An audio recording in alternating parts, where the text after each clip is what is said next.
यानंतर एक मोठी महत्त्वाची बातमी पाहूयात। नीट यूजी 2026चा निकाल पुन्हा एकदा वादाच्या भोवऱ्यात सापडलेला आहे। बीडमधील काही विद्यार्थ्यांनी उत्तरपत्रिकेनुसार अपेक्षित गुण आणि स्कोअर कार्डवरील गुणांमध्ये मोठी तफावत असल्याचा आरोप केलाय। बीडच्या सोहम गवते या विद्यार्थ्याला उत्तरपत्रिकेनुसार 522 गुण अपेक्षित असताना स्कोअर कार्डवर अवघे 95 गुण प्राप्त झाले आहेत। त्यामुळे सोहम या निकालावर त्यानं आक्षेप घेतला।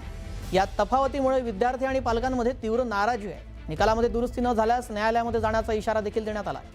तर गवते कुटुंब अनपेक्षित निकालामुळे धक्क्यामध्ये आहे। एवढी मेहनत घेऊन नीट परीक्षेमधील गोंधळ आमच्या विद्यार्थ्याचं भविष्य खराब करेल या भीतीने सोहमच्या वडिलांना अश्रू अनावर झाले। ज्या टायमिंगला एनटीएने 13 जुलै ते 15 जुलैपर्यंत जे OMR शीटसाठी पोर्टल ओपन केलं, त्या पोर्टलनुसार माझी ही OMR शीट यानुसार माझा स्कोर 522 येत आहे।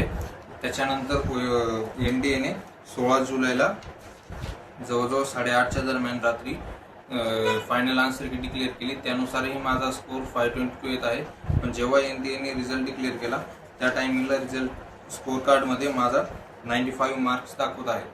माझी NTSC ही नम्र विनंती आहे, याच्याकडे लक्ष द्यावे।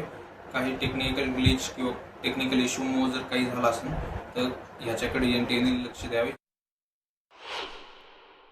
नेमकं काय सांगाल? काय तुमचा आक्षेप आहे? तुमच्या हातामध्ये आन्सर की आहे, त्या OMR सीट सुद्धा आहे आणि नेमकी प्रश्नपत्रिकेमध्ये जे सोडवलेली प्रश्नपत्रिका ती सुद्धा आहे। काय नेमका तुमचा आक्षेप? आता माझ्या मुलांनी जो 21 जूनचा जो पेपर दिला होता नीटचा, घरी आल्यानंतर आम्ही चेक केलं तर 537 मार्क येत होते आणि 13 ते 15 जुलैच्या दरम्यान त्यांची जी OMR सीट आहे पोर्टलवर ती रिलीज झाली। मुलांनी ती डाउनलोड केली आणि काल परवा जो नीटचा रिझल्ट लागला, NTAने जो रिझल्ट जारी केला, मग त्याच्यामध्ये त्यांची जी ओरिजिनल आन्सर की ती सुद्धा आम्ही डाउनलोड केली आणि डाउनलोड केल्यानंतर ही जी मुलाची जी OMR सीट आहे ती OMR सीट आणि जो NTAने पाठवलेलं जे आन्सर की आहे ते दोन्ही चेक केले असता तर त्याच्यानुसार 522 मार्क येतात आणि काल जो रिझल्ट त्यांनी जारी केला आणि त्या रिझल्टवर जे स्कोअर कार्ड आलं तर त्याच्यावर फक्त 95 गुणच दिलेले आहेत। आपण हे झूम करून पाहू शकतो हे हे 95 मार्क दिलेले आहेत। तर ते 95 मार्क म्हणजे एवढी तफावत कशी? आणि मुलांनी तर एवढा सर्व हे केला होता, 158 प्रश्न त्यांनी सोडले, त्यापैकी त्याचे 153 का 152 प्रश्न बरोबर आले आणि 35 क्वेश्चन का 23 क्वेश्चन त्याचे चुकले।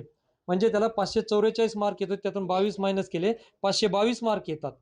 आणि आमची मागणी एवढीच आहे की थोडं आम्ही गरीब कुटुंब असल्यामुळे की आम्हाला फक्त NTAने न्याय द्यावा आणि त्याची जी ओरिजिनल जी आन्सर की आहे ती चेक करावी आणि त्याला न्याय मिळवून द्यावा। किती तास तो अभ्यास करायचा आणि पहिली परीक्षा दिल्यानंतर त्याची मानसिकता काय होती? रद्द झालेली परीक्षा आणि आता नेमकं त्याची काय मानसिकता आहे? पहिली जी पेपर दिला रद्द झाला त्यात त्याला 475 मार्क आले आणि त्याचा जो अभ्यास होता तो 10 ते 12 तास अभ्यास करत होता आणि जेवायला तो आमच्या कुटुंबामध्ये यायचा आणि त्याची सेपरेट एक रूम होती, त्याच्यामध्ये तो 24 तास अभ्यास करत असायचा। कुठल्या कार्यक्रमाला नाही, कुठल्या मनोरंजनाला सुद्धा तो जात नव्हता।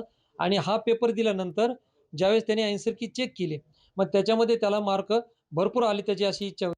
आणि साहजिकच जे समजा आपण म्हणतो की इथून पुढे जे शिक्षणाचा जो समजा हे म्हणतो आपण स्वप्न, ते त्याचं म्हणजे त्याला वाटलं भरभराटीच होईल। आणि कालचा ज्यावेळेस निकाल बघितला त्याचा तो MBBSचं स्वप्न पाहत होता, गव्हर्नमेंट कॉलेज भेटल म्हणून त्याला पूर्ण गॅरंटी होती। तुम्हाला पप्पा मी तुमचं स्वप्न पूर्ण करेन म्हणला। आणि काल ज्यावेळेस त्यांनी बघितले हे NTAची जी मार्कशीट आहे ती बघितली तर तो पूर्णपणे थकून गेला, तो पूर्णपणे मनाने तो हातबल झाला। 95 मार्क तो येऊच शकत नाही, पूर्ण तो डिप्रेशनमध्ये आला। आणि नंतर त्याला आम्ही थोडं समजून सांगितलं आणि हे ज्यावेळेस चेक केलं, आमची फक्त एवढीच मागणी की आम्हाला न्याय द्यावा। किती तास अभ्यास करायचा? त्याचं काय शेड्यूल होतं ना आज काय त्याची परिस्थिती? सर त्यांनी 2 वर्ष लातूरला केले। लातूरला केल्यानंतर तिथं पण तो एकदम टॉपर राहायचा आणि मग त्याला थोडंसं तिथं मेसच्या जेवणामुळे ह्याच्यामुळे थोडासा त्याला त्रास होऊ लागला। मग त्रास होऊ लागला तर मग त्याला आम्ही इथं आणलं। इथं आणल्याच्या नंतर त्याने मग इथं आम्ही क्लासला हे केलं, पण तो म्हटला आई मला थोडा त्रास होते, नकोच ऑनलाईन करतो। मग ऑनलाईन केल्याच्या नंतर तो कंटिन्यू अभ्यास करत होता सर। त्याने असं कधीच आमच्यात इन्व्हॉल्व झाला नाही, कधी नातेवाईकात नाही, कधी कोणाशी संपर्क कॉम्प्रोमाइज केलं त्याने? म्हणजे त्याने कॉम्प्रोमाइज म्हणजे तो कशातच इन्व्हॉल्व होत नव्हता सर। तर काहीच असं फक्त अभ्यास आणि तो त्याने कधी असं त्याचा छंद कधी जोपासला नाही। असं अक्षरशः तर त्याने खाण्यापिण्यापासून ते इतका हे होता तरी पण नाही, म्हणजे कशालाच तो असं हे करत नव्हता की जे असेल पुढे ते जेवण पण त्याने इतकं कमी केलं सर की नको मला झोप येईल काही होईल। म्हणजे एवढं सगळं मेहनत करून आणि सर त्यांनी आठवड्याला टेस्ट व्हायच्या. तो सर 550च्या खाली एकाही टेस्टला नाही. 600च्या पुढे जास्त. क्वचित पेपरला तो 600च्या खाली यायचा. डिप्रेशनमध्ये गेलेलं कुटुंब आहे. अक्षरशः त्यांच्या डोळ्यामध्ये अश्रू आपण पाहतोय. तो जो मुलगा आहे त्याची काय अवस्था असेल याची कल्पना न केलेली बरी. मात्र साहजिकच या सगळ्या माध्यमाच्या माध्यमातून, प्रसार माध्यमाच्या माध्यमातून या कुटुंबाला न्याय मिळवून देण्यासाठी प्रयत्न देखील केला जाईल. त्यांना देखील विनंती आहे की हा संपूर्ण लढा आहे आणि या लढ्यामध्ये त्यांनी देखील धीर खचून जाऊ नये. मात्र हे अत्यंत धक्कादायक आहे. एकीकडे नीट पेपर फुटी, त्यानंतर झालेली परीक्षा आणि त्यानंतर आलेले हे गुण. त्यामुळं हे सोहम जे यांचं जे कुटुंब आहे हे अक्षरशः पूर्ण धक्क्यामध्ये गेलं तर आपल्याला पाहायला मिळते. सुरेश जाधव, न्यूज 18 मराठी, बीड.